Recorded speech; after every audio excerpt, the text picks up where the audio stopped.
नमस्कार दोस्तों, स्वागत है आपका हिंदी नॉलेज शो में। तो दोस्तों, मैंने आपको एक महीना पहले वीडियो बनाकर बताया था कि इस समय श्रीलंका के अंदर जो हो रहा है ना, वो भारत के हर एक पड़ोसी देश के यहाँ होगा। क्यों? क्योंकि सबका कारण सेम है, चीन।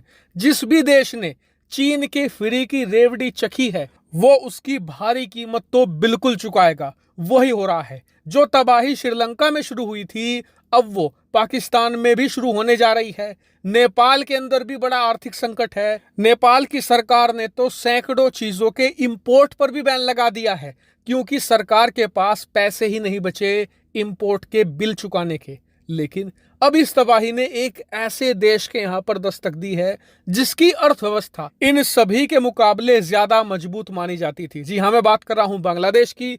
बांग्लादेश में भी एक बड़ा आर्थिक संकट अब शुरू होने जा रहा है। और यह बात मैं नहीं कह रहा हूं, यह बात खुद बांग्लादेश की सरकार ने कही है। इसके ऊपर आप आर्टिकल देखिए।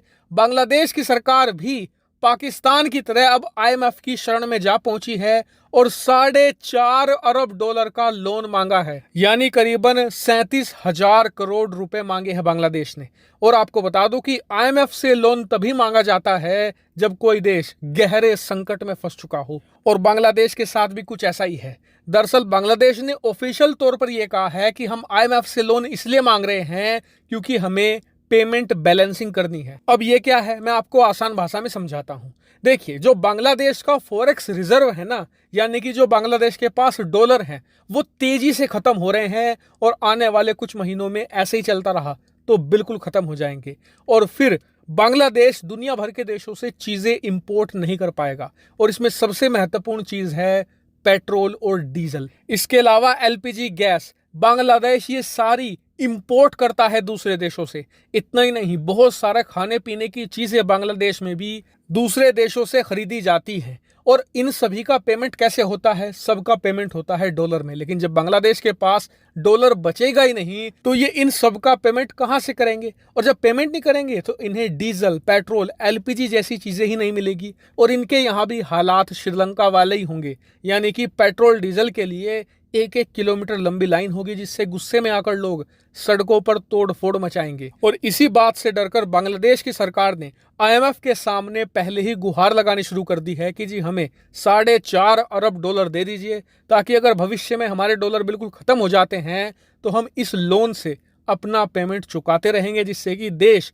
किसी तरीके से चलता रहेगा। इसके अलावा इसमें एक बड़ा फैक्टर चीनी लोन का भी बताया जा रहा है कि बांग्लादेश को चीनी लोन की किस्तें भी चुकानी है, उसके लिए भी डॉलर चाहिए। और इसीलिए कहा जा रहा है कि अगर आईएमएफ लोन देता है बांग्लादेश को तो उस लोन में से बांग्लादेश चीन का कर्ज भी उतार सकता है। और आप सभी जानते हैं, जहां चीन का नाम आता है आईएमएफ के कान खड़े हो जाते हैं। आईएमएफ उन देशों को लोन देता ही नहीं जो उसके दिए गए लोन से चीन की किस्तें चुकाने की कोशिशें करते हैं। ऐसे में यहाँ पर लोन लेने में भी बांग्लादेश को बड़ी कठिनाइयों का सामना करना पड़ सकता है। वहीं बांग्लादेश से आई इस खबर ने भारत के माथे पर भी पसीना ला दिया है। क्यों? क्योंकि मान लीजिए अगर बांग्लादेश की हालत श्रीलंका जैसी नहीं होती है, उससे आधी भी होती है, तो ये बात निश्चित है कि बांग्लादेश में गरीबी और ज्यादा बढ़ेगी। और इससे होगा क्या? बांग्लादेश के लाखों लोग भारत में इल्लीगल तौर पर घुसने की कोशिशें करेंगे, यानी कि भारत पर अतिरिक्त दबाव पड़ेगा। और इसीलिए जब से खबर आई है कि बांग्लादेश का विदेशी मुद्रा भंडार तेजी से घट रहा है और बांग्लादेश